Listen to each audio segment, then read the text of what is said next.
राज comics की दुनिया तो खैर काफी बड़ी है और रंगीन भी। कई यादगार नायक हैं उसमें। हाँ बिल्कुल, हर एक की अपनी कहानी, अपनी खासियत। आज हम उनमें से एक पर थोड़ा ध्यान देंगे।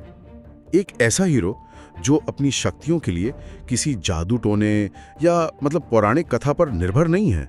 आप परमाणु की बात कर रहे हैं? हाँ, परमाणु, पूरी तरह विज्ञान पर आधारित। सही। हमारे पास परमाणु राज कॉमिक्स का परमाणु नायक इस लेख से कुछ खास जानकारी है, तो आज हमारी कोशिश रहेगी कि हम परमाणु की कहानी, उसकी ताकतें क्या हैं और भारतीय कॉमिक्स में उसकी जगह क्या है, इसे समझें। हाँ, और ये देखना भी दिलचस्प होगा कि कैसे विज्ञान को, टेक्नोलॉजी को आधार बनाकर एक देसी सुपर हीरो तैयार किया गया। बिल्कुल, तो चलिए इस अनोखे नायक की दुनिया में थोड़ा और गहराई से उतरते हैं। जरूर। शुरुआत करते हैं उसकी असली पहचान से।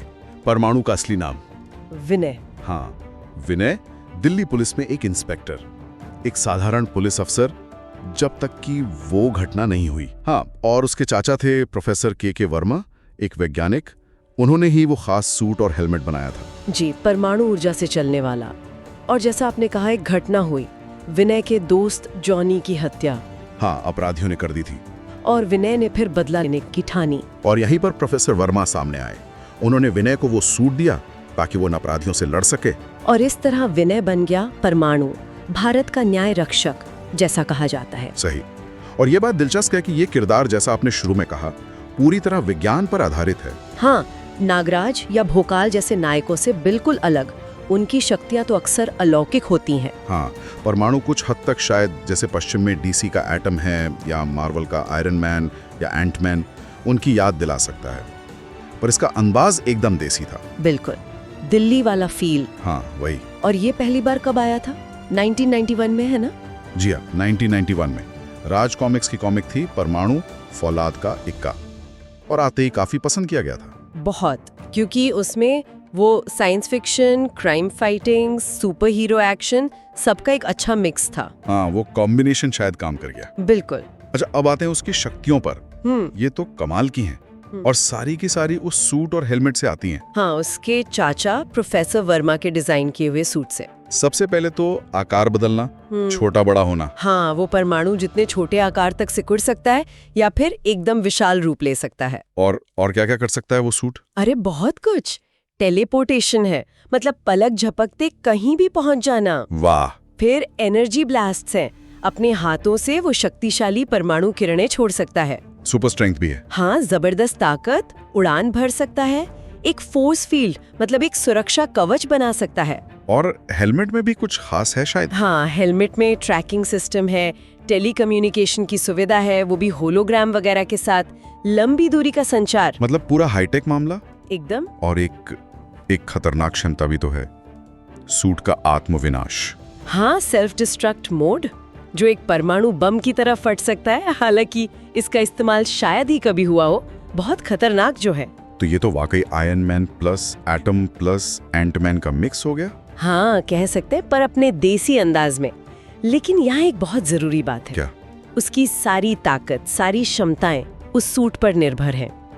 अगर सूट खराब हो जाए या किसी वजह से विनय उससे अलग हो जाए तो वो शक्तिहीन है, एक आम इंसान। बिल्कुल, यही तकनीक पर निर्भरता उसकी सबसे बड़ी ताकत भी है और कह सकते हैं सबसे बड़ी कमजोरी भी। सही कहा।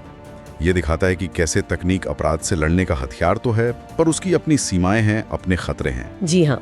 अच्छा, अब इतने शक्तिशाली नायक के दोस्त भी होंगे, दुश्मन भी होंगे। साथियों की बात करें तो सबसे पहले तो प्रोफ के वर्मा, वो तो हमेशा साथ रहे, सूट की देखभाल, नई तकनीक वगैरह। हाँ, वो तो जरूरी थे।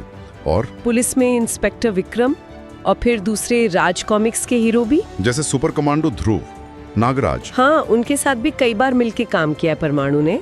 और वो ब्रह्मांड रक्षक और त्रिकाल जैसी सुपर हीरो टीमों का सदस्य भी रहा है। अच्छा, और दुश्मन, उनकी लिस्ट कैसी है? वो लिस्ट भी काफी लंबी और दिलचस्प है। जैसे काया पलट, जो अपना रूप बदल सकता है, विक्टाक्ष, एक शातिर मास्टरमाइंड। मिस्टर वायरस का नाम भी सुना है। हाँ, मिस्टर वायरस, जो टेक्नोलॉजी में गड़बड़ी करने वाला साइबर अपराधी है। फिर एक तूतनखमीन जैसा विलन भी था। मिस्र के फिरौन जैसा? हाँ, कुछ वैसा ही। और काला प्रेत, जो काले जादू का इस्तेमाल करता था। मतलब विज्ञान के साथ साथ जादू वाले दुश्मन भी? हाँ बिल्कुल। और इनके अलावा दिल्ली के जो आम अपराधी हैं, तस्कर हैं, आतंकवादी हैं, वो सब तो थे ही। तो दुश्मनों में भी वो विज्ञान और अपराध का मिक्सचर दिखता है। सही कहा। और ये परमाणु की कहानियों को और रोमांचक बनाता था।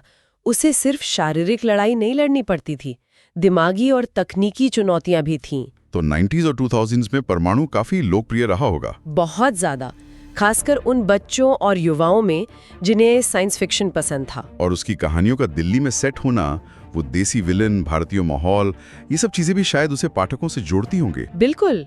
उसने भारतीय कॉमिक्स पाठकों को एक ऐसा हीरो दिया जो उनकी अपनी दुनिया का लगता था, मतलब दिल्ली की गलियों में लड़ता हुआ सुपर हीरो। हाँ, और पौराणिक कथाओं वाले नायकों से हटकर। जी, ये एक आधुनिक नायक था।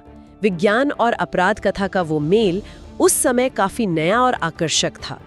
उसने ये साबित किया कि भारतीय सुपर हीरो भी पूरी तरह विज्ञान पर आधारित हो सकते हैं। तो संक्षेप में कहें तो परमाणु सिर्फ एक सुपर हीरो नहीं है, वो विज्ञान, बुद्धि और न्याय का प्रतीक है। भारत का अपना एटॉमिक एवेंजर, जिसका अंदाज एकदम दिल्ली वाला है। बिल्कुल।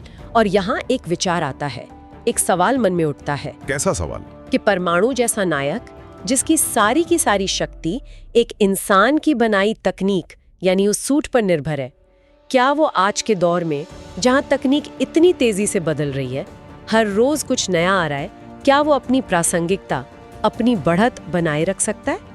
दिलचस्प सवाल है।